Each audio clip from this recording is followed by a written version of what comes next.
Prato linnas kehtis kord karm ja laiduväärt seadus, mille põhjal naine, keda mees abielu rikkumiselt teise mehega tabab, eranditult tuleriida alla saadetakse. Nagu ka naine, kes raha eest teisele mehele andub. Sellal, kui see seadus veel kehtis, juhtus, et Rinaldo dei Pugliesi tabas ühel ööl oma auväärt ja ilusa naise Filippa samast linnast pärit noore ilusa aadlimehe Lazzarino dei Guasagliotri kaisust, keda Filippa väga armastas. Seda nähes läks Rinaldo nii vihaseks, et pidi esimese hooga juba neile kallale jooksma ja nad ära tapma. Ja kui ta poleks tagajärgi kartnud, olekski ta oma vihasööstis sellega hakkama saanud. Kuid seda, mida ta ise teha ei tahtnud ja milleks tal enesel õigust polnud, nimelt oma naise surma, nõudis ta Prato seadustelt. Kuna tal abielu rikkumise kohta küllaldaselt tõendeid oli, tõstis ta oma naise vastu süüdistuse, ilma et ta kelleltki nõu oleks küsinud, ja laskis sel kohtu ette ilmuda. Daam oli julge meelega, nagu tõsiselt armunu kunagi, ja otsustas kohtu ette ilmuda, kuigi paljud sõbrad ja sugulased seda maha laitsid. Ta oli pigemini valmis tõtt tunnistama ja kartmatult surema, kui häbiväärselt põgenema ja kohtusse mitte ilmumise pärast paos elama. Sest siis poleks ta väärinud oma armsamat, kelle kaesus ta eelmise öö veetis. Hulga naiste ja meeste saatel, kes talle peale käisid, et ta peaks oma süü maha salgama, läks ta Podestaa ette ja küsis talt rahuliku näoga ja kindla häälega, mis ta temast tahab. Podestaa vaatas talle otsa, nägi ta ilu ja eeskujulikku käitumist ning tuli ta sõnade põhjal otsusele, et ta on õilsa hingega inimene. Tundis talle kaasa ja hakkas kartma, et ta võib midagi niisugust üles tunnistada, mille põhjal ta on oma au säilitamiseks sunnitud teda surma mõistma. Siiski ei tohtinud ta teda süüdistusasjas üle kuulamata jätta ja ütles: nagu te, proua, näete, on teie mees Rinaldo siin ja süüdistab teid selles, et ta teid tabas abielu rikkumiselt teise mehega. Ta nõuab, et ma vastavalt kehtivale seadusele teid selle eest karistaksin ja teid surma mõistaksin. Aga ma ei saa seda teha, kui teie ise ennast süüdi ei tunnista.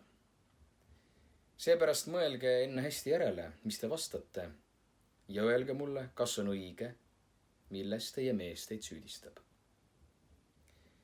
Daam ei lasknud ennast vähemalgi määral häirida ja vastas lõbusalt: mu härra, et Rinaldo mu mees on, see on õige. Nagu ka see, et ta mind möödunud ööl Lazzarino kaisus tabas. Selles kaisus olen ma korduvalt olnud, sest tema vastu tunnen ma tõelist ja sügavat armastust. Ja ma ei hakka seda kunagi salgama. Aga te teate muidugi, et seadused peavad olema üldised ja tehtud nende nõusolekul, kellesse nad puutuvad. Käesoleva seadusega aga on teisiti. See on vali vaeste naiste vastu, kes suudaksid armastuses paljusid hoopis paremini rahuldada kui mehed. Pealegi pole sellele seadusele ta tegemisel ükski naine oma nõusolekut andnud. Jah, neilt pole midagi küsitudki ja seepärast võib seda seadust õigusega kurjaks ja ebaõiglaseks nimetada. Kui te tahate minu elu ja teie hinge hukatuseks selle seaduse täitjaks hakata, siis on see teie asi. Kuid enne, kui te mingi otsuse teete, palun ma teilt väikest vastutulekut. Nimelt, et te minu mehelt järele küsiksite, kas pole ma alati, kui ta seda on soovinud, temale tervenisti andunud, ilma et ma kunagi oleksin keeldunud. Rinaldo ei hakanud ootama, et Podestaa talt küsima hakkab ja vastas ise kohe, et ta naine on talle tõepoolest alati vastu tulnud ja ta soove täielikult täitnud.